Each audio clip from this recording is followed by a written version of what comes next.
So, welcome, fellow Rotarians. Good evening, bonsoir tous, and welcome to the Foundation Grants Training Seminar. Now, one of the first things that we need to learn about grants, and this might be revision for some of you, is how are they funded? And I found what I found to be a very interesting diagram. It's called the share system. And it represents and shows very vividly how Rotary gets its money. So ultimately, we start with all those individual Rotarians, clubs, districts, people who give their estates and so on, that give donations into the Rotary Foundation through various avenues. So we all know about every Rotarian every year. We know about Paul Harris Fellowships, Paul Harris Society members, major donors, Arch Club, etc., etc.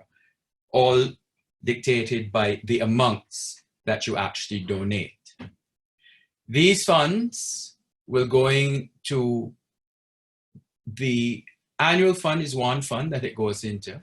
That is the fund usually that we like Rotarians to put their money in, because ultimately the annual fund is what goes towards giving us our district designated fund, which we will talk about shortly. But you also have other funds you can put in. For instance, we all know we can donate to Rotary, we can donate to disaster recovery, we can donate to special areas of focus as we wish. We have many avenues to donate. The permanent fund is really the interest that comes from what has been, the endowment, what has been put to gain, and what is the word I'm looking for? It's to get interest and so on and so forth. I can't think of the word right now. Invested, that is the word I'm looking for. So all of these things make up the income that go into Rotary Foundation. From there, we get our disbursements. So the annual fund, what we have invested 3 years ago, is then dispersed in the current year. So next year, which will be 2020, 2021, the 2017, 2018 monies that we had contributed will then be dispersed. What happens is 50% of what we have donated gets sent to our district disaster fund. Of that, up to 50% of that can be used for district grants. The remainder of that can be used for global grants or for contributions to polio, peace fellowships, peace centers, etc. The other 50% goes into what is called the World Fund. And the World Fund is what gives us our matching funds, either 100% when we use DDF for global grants, or 50% for cash donations. And at the end of the day, what do we get? Who are the beneficiaries? Some of the same Rotarians, clubs, the districts, your international partners, scholars, communities, etc., etc.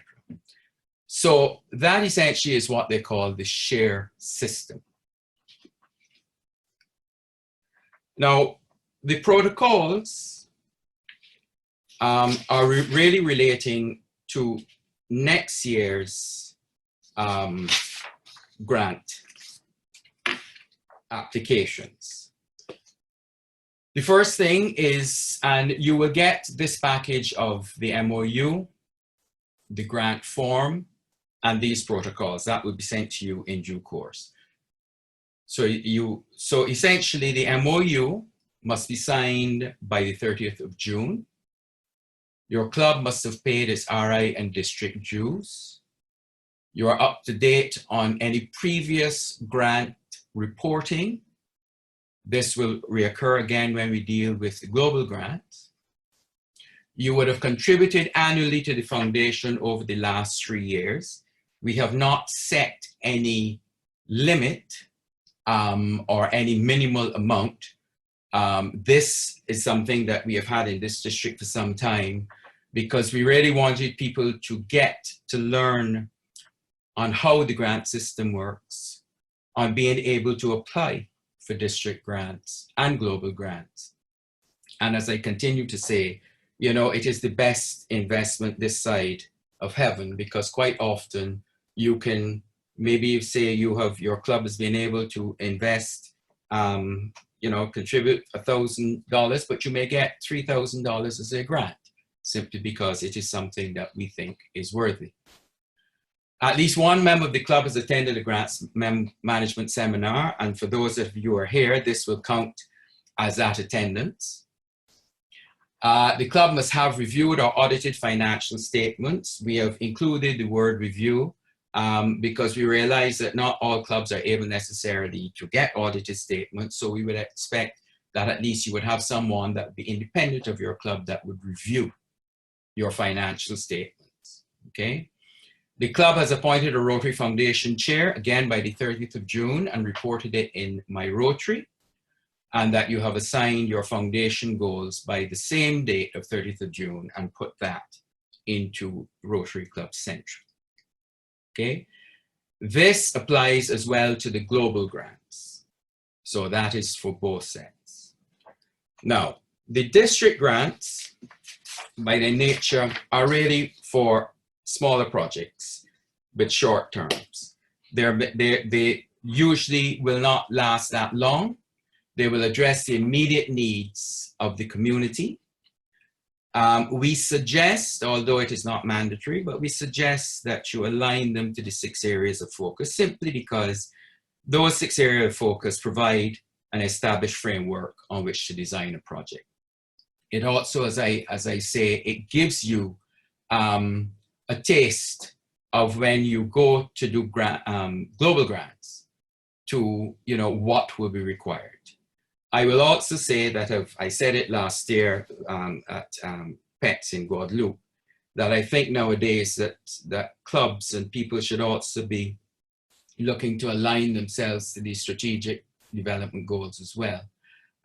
They're out there, they're well established, and in terms of elements of sustainability, you could not do better than to get to understand that. The grant is a single block grant. By that we mean that clubs will submit their proposals. At the end of the day, when we have chosen those clubs, the district will then submit the grant to RI. We have had in the past where RI will sometimes ask particular questions, which we will refer back to those that have that it concerns. And after that, what will happen is then once they approve it, the money will come. The deadline is the 30th of September, as it was this year, to have your grant applications in. Okay, just some more homework. PDG Lara Quentrell Thomas will be the District Grant Subcommittee Chair. So for next year, they will be submitted to her and copied to myself and then DG Lyle. We would hope, as we did this year, we would assess your application within a 2-week period. It will either be accepted or declined. And once we have had our discussions in the foundation committee, the district governor will then sign the application, and we will send the applications as a block grant to Rotary for approval and disbursement. Now, in terms of management, in following in lines with the global grants, the club should set up a separate bank account to receive and disburse the grant funds. If not possible, separate accounting of the funds. Now, we realize in the Caribbean, and more as I have done this, we realize in the Caribbean that sometimes it is not easy to set up a new bank account. There may be some clubs that may have more than one bank account and therefore can use that bank account for grant funds. But the whole object of the exercise is to ensure that those grant funds are not mixed into our own club funds or our own charity funds. And so that's why we have said we need separate accounting for those funds, okay? The primary contact person on the grant needs to report every month, even if it's a simple email to say, you know, we have done this, we haven't started yet, these are the issues. At least it keeps us up to date on what is happening. And as I said, those reports can be in the forms of photos, disbursements, once progress is being made, okay? After the final report be a month after the completion of the project, and you should keep copies and accounts, copies of receipts and accounts showing the use of the funds. And I would suggest as well that you keep those in concert with the rules and laws of your own country. I know various countries in the district have various rules of how long they keep this sort of financial information, but I would suggest that you keep it in concert with that. Now, on to the more interesting global grants. Now, global grants fund projects and activities that relate to the goals of the areas of focus and are sustainable and measurable. They will provide larger awards of projects and activities with a minimum world fund award of $15,000. So the minimum total cost of a global grant is $30,000 US and above. And you can extend them to use for all sorts of things, including, besides humanitarian projects, scholarships, and vocational training teams. They must align with the areas of focus. As I said, they're generally for long-term projects. They are managed by the foundation, the Rotary Foundation, and you must apply online yourself at My Rotary. And there's no deadline for applications as there are for district grants, except in the case of scholarships, which will usually have some deadline in relation to entry dates into the particular courses. Now, I'll mention two other grants. We have the Unesco Ihe Scholarship, which is a scholarship for water and sanitation professionals, which is an 18-month MSc program at Delft in the Netherlands. The total cost of that is $60,000 US, of which the Dutch government provides $10,000. Of the $50,000 that is left then, that is funded by a global grant application. The local club and the scholar will be expected to contribute at least $3,000 to that, and to secure DDF funds from the district of at least $5,000. After that, the foundation will deal with the rest of the money. So that is for the water scholarships. The other grants are what are called scale grants. Now, scale grants are very competitive grants, which are really designed to respond to a clearly defined need that reflects the community priorities and engages its leaders. It benefits a large number of people in a very significant geographic area. And it's usually done with experienced partners like NGOs and private institutions and governments and that sort of thing. The Rotary leadership must guide the project to succeed, because you're not simply transferring the monies to the partner organization. The World Fund will give $2 million US to an approved project, and the applicants are encouraged to supplement this foundation funding with other resources. Okay, so understand this is a huge project that we're talking about. It's generally for projects around 3 to 5 years that you get support. And again, it must align with the areas of focus, okay? And you really have to have a very highly designed and sophisticated project to present to them, with measurable baseline data and plans for monitoring and so on. So very sophisticated project, but I thought I would mention that by way of information as to what is available. Now, as I said, what they support, we have said this, humanitarian projects, which you know, scholarships for graduate level studies, and vocational training teams, who are, as we say, professionals who will travel either to teach or to learn about what we do within our particular area. As I said, the minimum budget is $30,000. The World Fund will provide a minimum of 15 and up to a maximum of 400,000. Now, bear in mind, when you get to those sorts of heights of global grant awards, where you're talking World Fund requests of between 200 and 400,000, that involves a lot more detail. What will happen in those sorts of projects is you will get interim site visits from technical teams. You will get an advanced site visit, for instance, in the upper echelons. The trustees have to approve the grants that are where the World Fund gives out between 200 and 400,000, and the cadre of technical experts and advisors will visit the project and advise the Board of Trustees on what needs to be done. As we said earlier, that the clubs and the districts will contribute the DDF and the cash contributions, and the World Fund will match 100% for DDF and 50% for cash. Now, one of the questions I know that has been asked some time ago, and it's an anomaly of our district. Technically, because global grants are between countries and we are all sovereign countries, technically we can do a global grant within our district ourselves.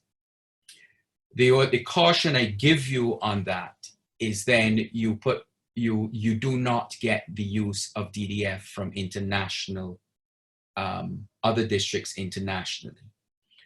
You would only get the DDF from here, from our own district. But it is possible, I am told, but it is better if we reach out to international partners. Now, just some points on what makes a successful global grant. Of course, it has to be sustainable. That is one of the priorities in global grants. And what kind of makes projects sustainable? With some ideas. Of course, you have to start with the community, and we will talk a bit more about community assessments, etc. Encourage local ownership, buy local, provide training to local people, so they take ownership of the project. So there are just some ideas, okay? Include measurable goals. You will understand that again when you do your community assessment. They must align with one of the areas of focus. The community assessment now is the genesis of all global grants. It became a necessity the last Rotary year, from the 1st of July. And really and truly, it speaks to taking time to learn about your community, okay? And where you can discover the best opportunities for service and to maximize your club's ability to make an impact. So it will also allow you then to make informed decisions, okay, about what the service priorities are. So in creating this, understand what it is you want to learn about. And really and truly, if it's effective, you should learn about things that you didn't know about, even if it is your community, okay? It also fosters community spirit and ownership. And you should seek really to involve a number of the local stakeholders and beneficiaries and engage them in some way. Also make them understand the benefit of partnering with Rotary. and how that partnership requires their involvement and contribution, okay? The eligibility requirements are in what are called the terms and conditions. Now, the terms and conditions, they're all available online. It's a 17-page document that really speaks to all of the rules and regulations that govern global and district grants. And it should be read in conjunction with the Guide to Global Grants and the community assessment tools. That's very important for the complete knowledge of what is required. Now, I want to talk a little bit more about community assessments, because they're absolutely essential. The one thing, as they say, remain open-minded. As I said earlier, don't underestimate your community. Don't presume that you know what that community needs or what challenges it faces, okay? Choose your participants carefully. So consider the makeup of your community and ensure that you have as diverse a cross-section of those relevant groups. Whether you're looking at, gender, age, income, that sort of thing. Remember the overlooked or the marginalized groups: women, young people, the elderly, the differently abled. Those are issues that you need to address. So you keep the sociology, as it were, of the community in the forefront, and create fora where people are comfortable in participating and sharing their views. So as I said earlier, consider yourself as an outsider. So in other words, you want objectivity. So even if you live in the community or you work, make sure that you find other people that can bring objectivity to bear, okay? Of course, obvious, but worth saying, avoid promising a project before a formal club decision.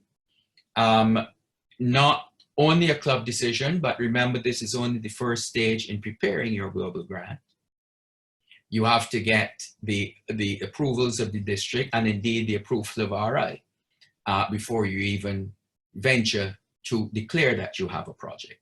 So keep that in mind, lest we, hint that things might be going well. Empowering stakeholders, speak to them, embrace them, don't speak at them, encourage them to help inform your decisions and so on. And essentially to ensure that they take an active part in any of the local initiatives. And that link is to the same community assessment tools. That's the document that will inform you on all of the necessary things that need to be done for community assessments. Okay, so once you have done that and you are ready to create the application, you go online and you go into My Grants and you go into Global Grants and you set up, you're going to Global Grants and you set up a form in which you do this. And there are 12 questions or 12 areas that you have to fill in. Your project objectives, that's fairly obvious. What the project entails in project activities, the project plan and schedule, and I would suggest you very strongly that project plan and schedule is as detailed as possible, where parties to this understand what they have to do, when they have to do it, you set dates, and so on and so forth. You should also have a financial plan. We talk about financing later, but you should have a financing plan that would speak to disbursements, accounts, record keeping, inventory keeping, those sorts of things. That should all be part of this plan. The community needs, well, your community assessment will inform that area. The area of focus, you choose your area of focus. One of the things I will advise, it will come up on the next slide, but I'll say it now, it is better that you choose one area of focus, because if you choose more than one, what happens is that each area of focus committee will have to review your application. So if you just do it as one, it is reviewed once. Who are your cooperating partners and organizations? So that's very obvious, you fill that in.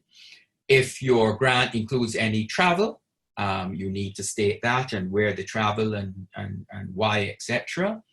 Rotarian participation, and to that I would also add Rotaract and Interact participation if you are including them within your project. Of course, what is your project budget? That should be part of your financial plan as to exactly what is required and the amounts that are required next to it. Financing, where you're getting the money from, so that of course will include your DDF from your district, from your partner district, any donations that you're getting from your cooperating partners, etc. How you intend to make this sustainable, again, your community assessment will speak to that as well. And then have a monitoring and evaluation plan, so you'll be able to see how well your project is doing as it goes forward. Okay, so once you have filled in the form and all the authorizations have been done, there will be a number of authorizations that will have to be done through the persons that are shown on the form, the district governor, the DRFC for the districts as they apply, etc. The grant is then submitted to the Rotary Foundation. The Rotary Foundation will contact you with any queries and additional information that may be required, and then you will submit those and wait to see whether you're accepted or successful or not.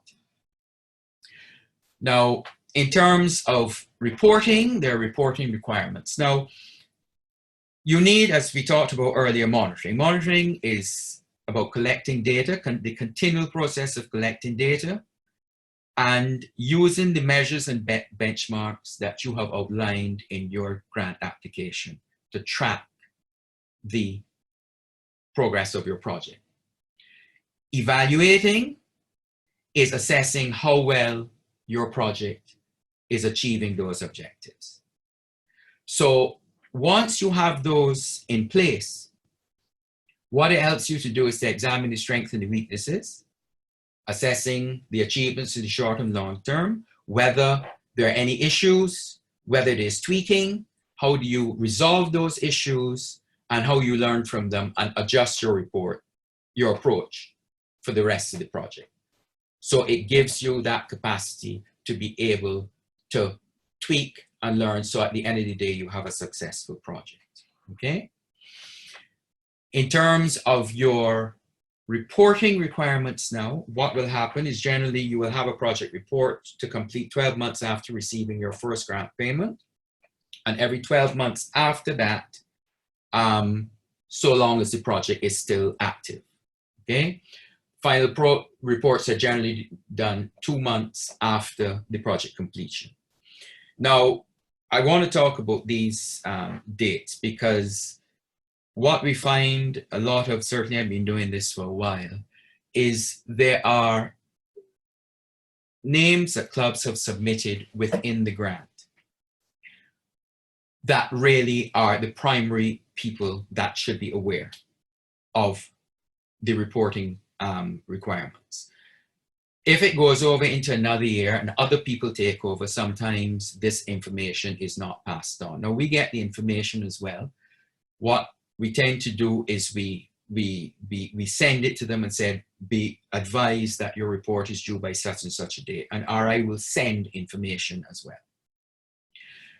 When you do not report by your required date, it creates a number of issues. One, the district can be penalized in not getting further grant funding if it goes over a certain percentage of reports not being delivered.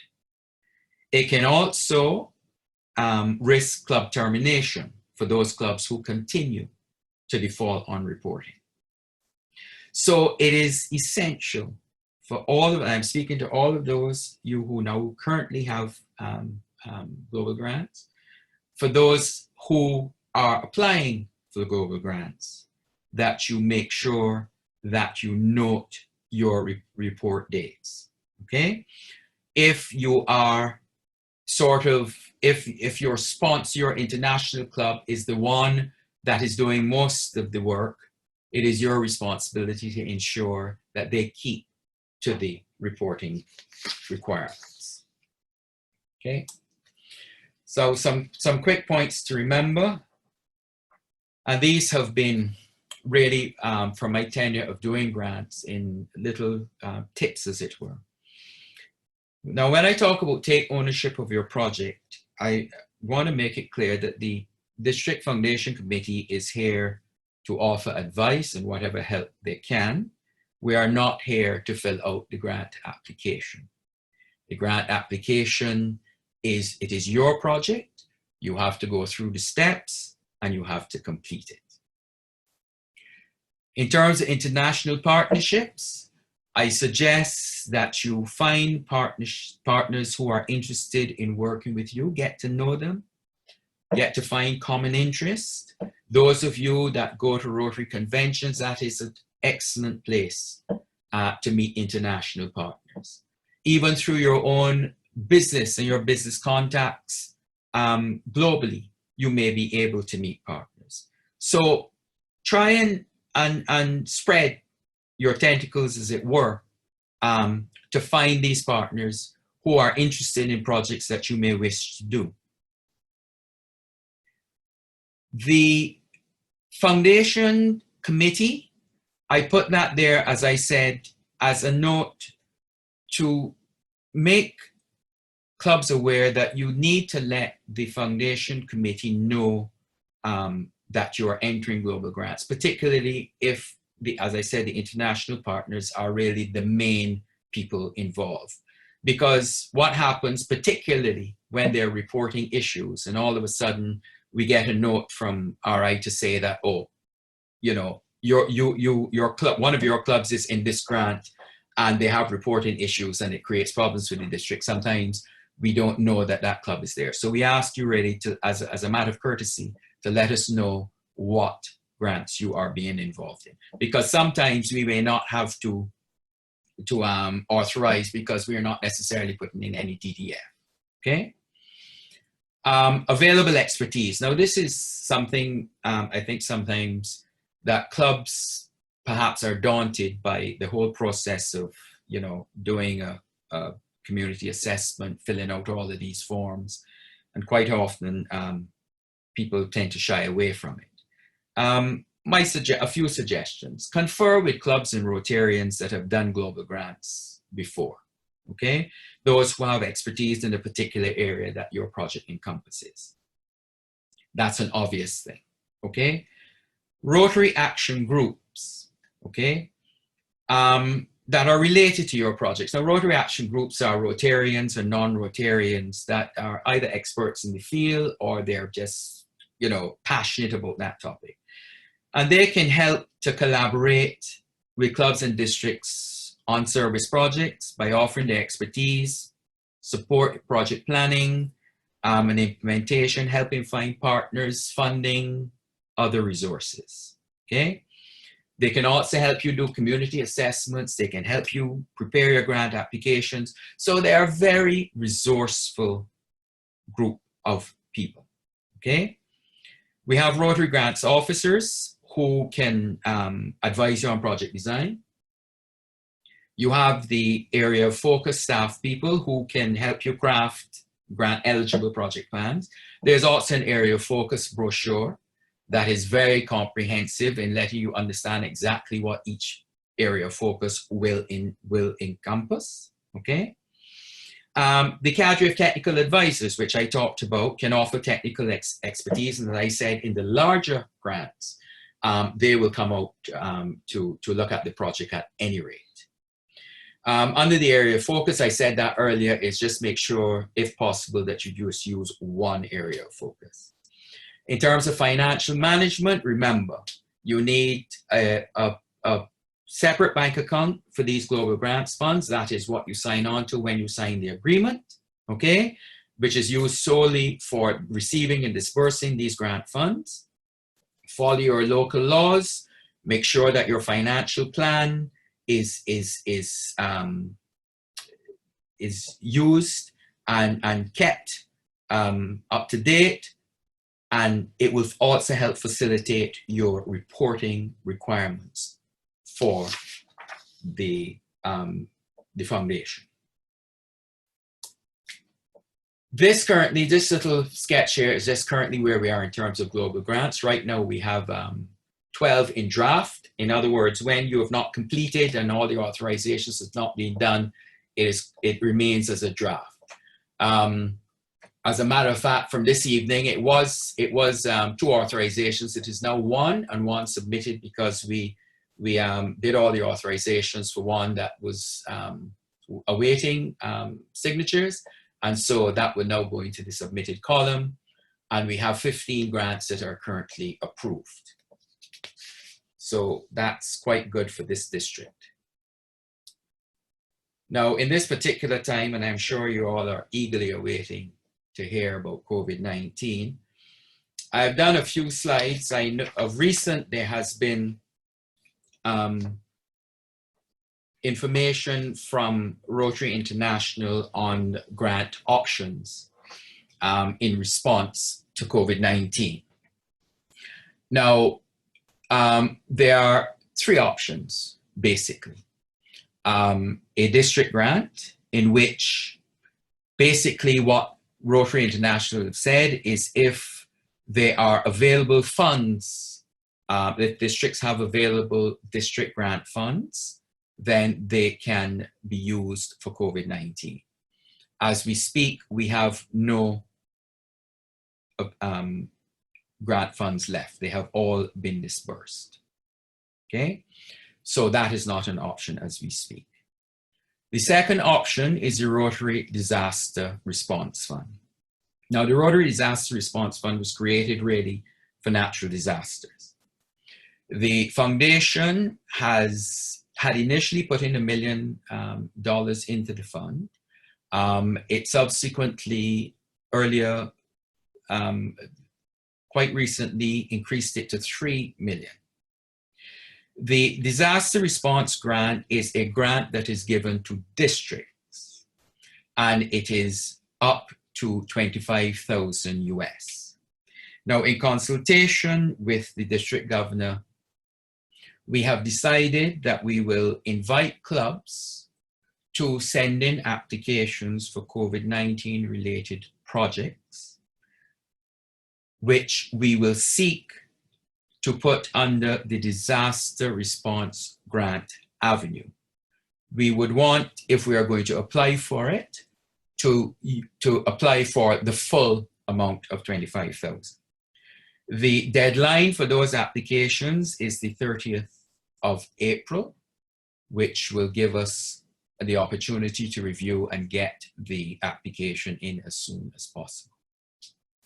I will also advise, because we have been advised that the reason for the increase to $3 million is because the fund was being, and the requests were coming in very, very rapidly.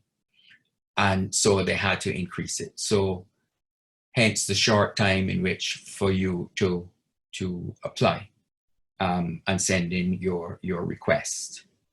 The other avenue, of course, is global grants. The same requirements will apply. You would need to have a international partner. You would have to do your needs assessment, etc. The only waiver that they have given is the funding requirement for your international partner of a minimum of 30% is waived. So that is the only waiver that you have on that. In terms of the other response that Rotary International has been doing, they have been using the polio eradication program infrastructure to strengthen surveillance and raise awareness of COVID-19. They've been training surveillance officers. They have been creating new data systems for the management of COVID-19, contact tracing, data collection and analysis, and improved lab testing. They've also developed national health lines for information on COVID-19, been delivering messages on hand washing, personal hygiene, and also been working with the WHO, UNICEF, the Center for Disease Control, and governments around the world in assisting them in the COVID-19 response. That about wraps up my presentation. These are the contacts for next year in terms of grants. As I said, PDG Lara is the District Grant Subcommittee Chair. I am the Foundation Chair, and of course, DG Lyle Chase will be in the chair at that stage. Open for questions if there are any, which is the next slide.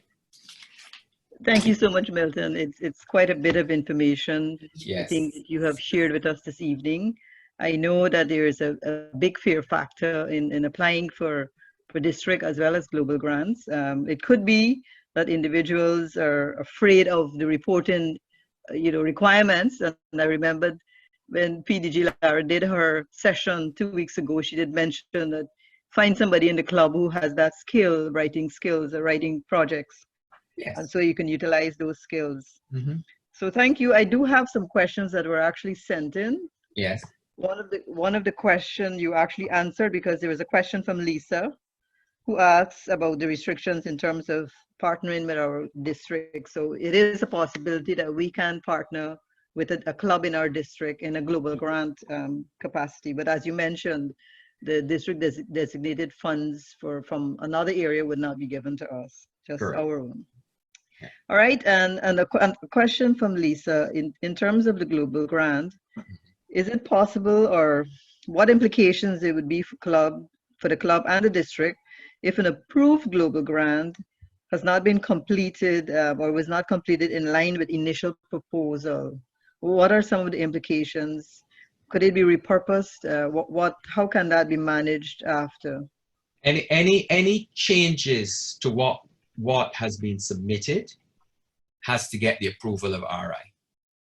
We have had grants where they have been, let's say, add-ons, but you have to submit them to RI, and then RI will give the approval.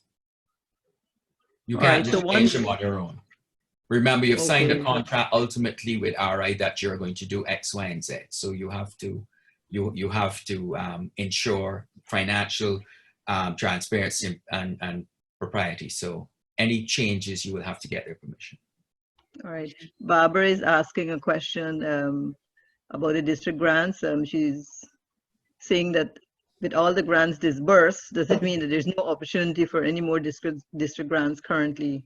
Not or does it only relate to COVID-19? I believe you were clear on that district grants is finishing. No, we have had this year we gave out our full complement of DDF.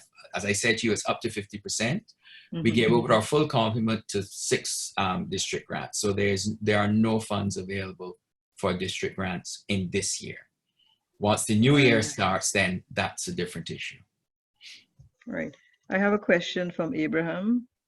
Are there any samples or actual approved grants applications that are available on RI website for us to peruse, just for guidance? I am not sure. We can get hold of one. I mean, we have done in the past. We can ask the foundation if they could, provide a sample. Yes, so we can do that. All right, that'll be good, because, like I said, there is this fear factor in applying for grants. Perhaps because persons have not done it before, and like you mentioned, I think doing a district grant really sets the tone for you to move on to the global grant, and it places some confidence in you to move on to the bigger grants. And if I remember, Liz, I can't remember exact date, but I know past District Governor David has done a presentation on what makes a good global grant, and I remember he did. I cannot remember where he did it, but I remember that that was a session that we had some time ago. So it is available, yes. All right, thanks. Maylene, who sent a question in French, and I got Hervé to quickly convert it. I just hope that the conversion is how I interpret it. She's wondering whether when you present or send an application into RI, whether you have to provide all invoices upfront prior to your application being approved, your grant being approved. This is for a global grant or district grant? Global grant, yes. Yeah, it is best that you send as much information as you send as possible is best. Because it will, those, let's say the invoices from your, you know, the people you're buying from and so on, it is backup information. The more you send, the better, right? And similarly, you will have when you're reporting to send your bank statements and things like that to ensure that you are spending what you say you're spending. So it is advisable. And your point about the problem in our district and probably globally, where the AML requirements and opening a new bank account is very well noted, and I was happy to hear that consideration will be given once there's no commingling of funds and you have something separate to show. So that I think is also a concern for some clubs. UZELL had a question, and the question is, when would the MOU be sent out? I don't know if you can answer that, or if there is. It will be sent out probably before the end of the month for signing. You have until the end of June, but I will between DG Lyle and PDG Lara, we will get that together and send it out more than likely before the end of April. All right, and for those president-elects as well, they need to follow up with the sitting presidents, because sometimes it goes to the secretary or president and it gets stuck there. So the president-elects who are in audience tonight, please make sure you keep tracking that. Yeah. All right, Layton had a question. Did Milton say much about an international partner for a global grant? I assume clubs within the same island can partner jointly for a global grant. Yes. He did say yes, clubs can partner within the district. Yeah, but sorry, Liz, is he talking about, as I said, we could have it in or is he talking about multiple clubs from one country being part of a global grant? I was not sure. Leighton, could you open your mic and probably clarify? Yes, thank you. I was asking if two clubs within the same island could partner together to apply jointly for a global grant to do a major project. Yes, but you will have an international partner. And that international partner could be another Rotary club in another country. Yes. Okay. Any number of clubs could get together and do it. Yeah. All right. Thanks, Leighton. One other question from Lisa that was sent to me. She said, aside from the actual implementation, are there any restrictions number of grants any one club could apply for? So for instance, a global grant, if I want to do two projects that are $20,000 each, there's any possibility of applying for 3 grants? I know it's 30,000 is the minimum amount that is required for a global grant. But what if you have 3 projects that will total 60,000 US? And you wanted to split them up. I mean, so I'm assuming you put 20,000, and then you have an international partner. You ask the district for DDF to match, and their district, etc., etc. Technically, yes. Whether the district would have the DDF to support might be another matter. But technically, but RI ultimately will choose because you could do grants with various people in different capacities. But again, if you're relying on DDF, it might not match what you want. All right. Natalie is sending through a question from Mylene. And well, I think it's the same question that I asked before, whether it's necessary to attach estimates to global grant application. As you mentioned, the more information you send, the more information, the better. Yeah. You send up. All right, I think that's about it in terms of questions. And I certainly wish to thank you. We're right on time, spot on time. And at this stage, I would say again, thanks. And I know it's after midnight in the UK. And thank you so much. But I'll hand over to Joelle, who will conclude the session. I'd like to acknowledge the presence of our District Governor Trevor, who's in the audience as well. Can I ask Milton? Joelle, Nigel, Hello? we're here. Hi, Nigel. Milton, I didn't quite get the 25,000. The 25,000 US is coming from RI. Yes, it's from the Rotary Disaster Response Fund. And who has to apply for that? The city? district. The district applies for that. It comes to the district and it's managed by the district. So the district has to apply now before the 30th of April. And What I'm saying that we are inviting clubs to submit proposals if they have COVID projects to get to us by the 30th of April.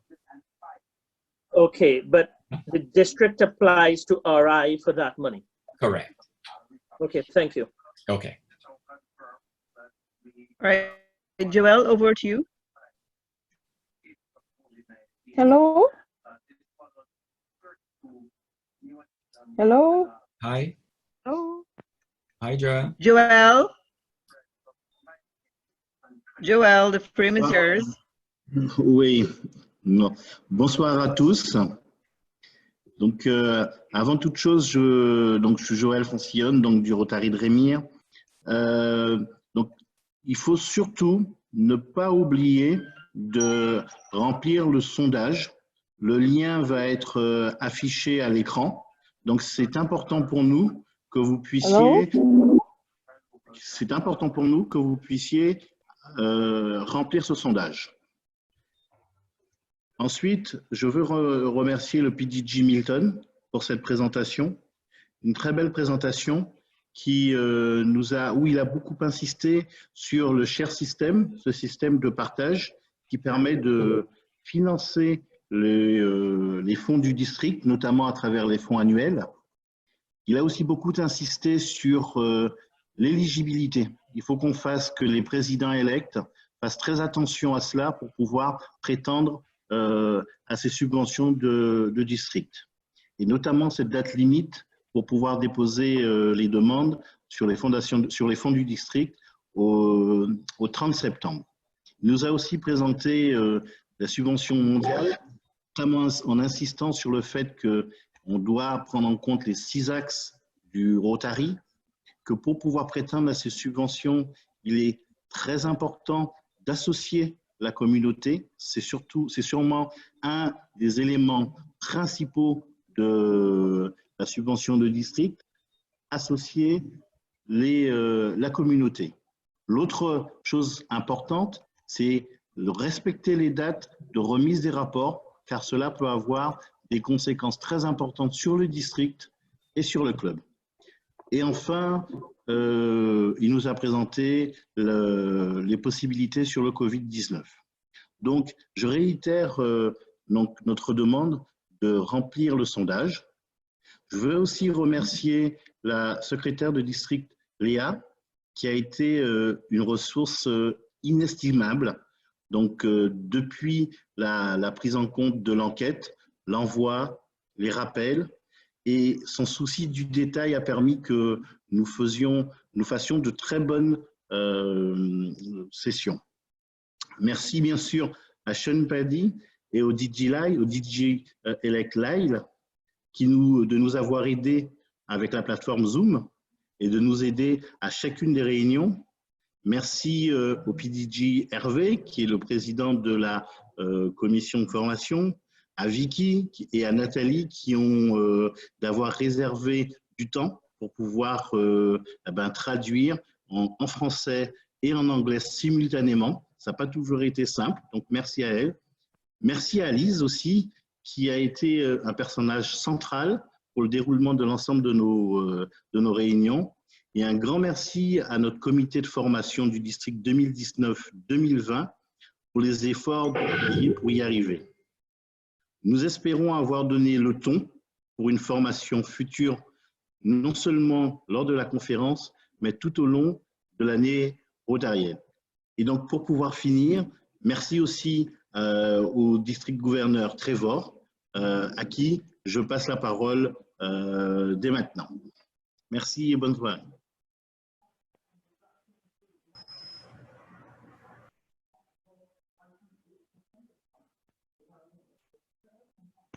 I'm hearing you now, because I wasn't hearing Joel.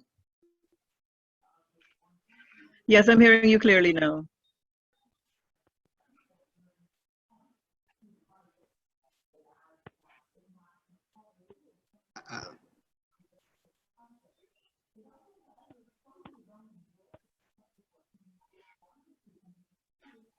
Si le DJ Trevor n'est pas là, Hervé prend la parole.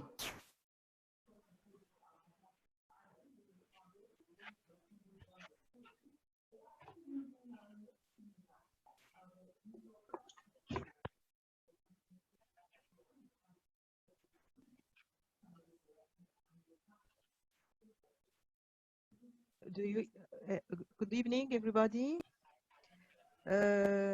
Joel just made a sum up of the meeting in French. You hear me? Okay, that's it. So we can go on.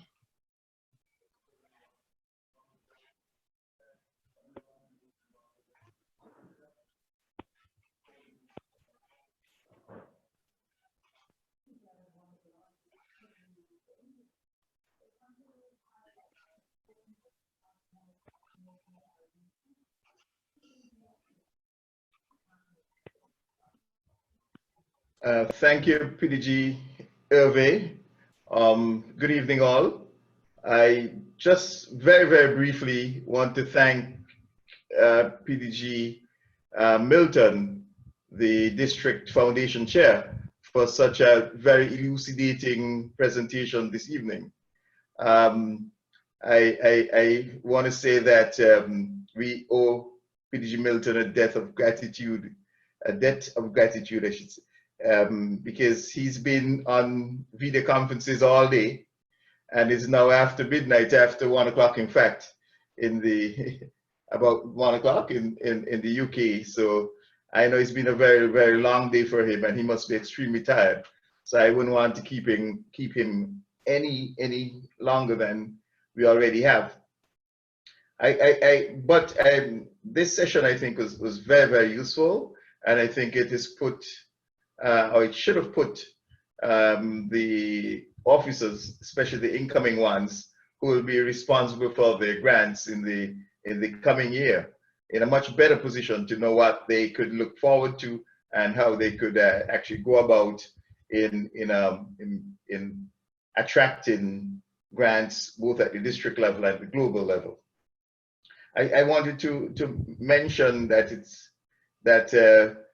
clubs that are still putting together global grants, even in this last 2 months of the Rotary year, that PDG Roger Bowes is the grant share this year. So anything that relates to this year would actually go to PDG Roger up to the end of June. So if you're putting together global grants between now and June, you still put those through to PDG Roger. Of course, as we heard, PDG Lara takes over from July 1.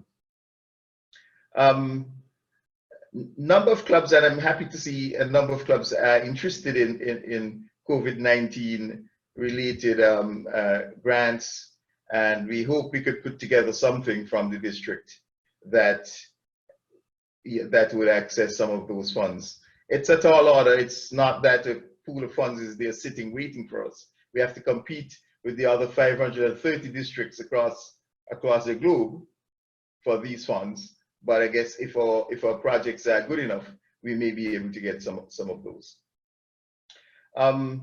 Without further ado, it's very pleasing to see so many of you on the call. I see we are in the region of 130. That is excellent. Thank you for coming. Won't keep you any longer. Continue to stay safe, practice your social distancing and physical distancing, and all of the right hygiene and sanitary methods that will keep us all safe. And we hope we could get together in person at some future time maybe even before next April in St. Lucia. So good night, everyone. Thank you.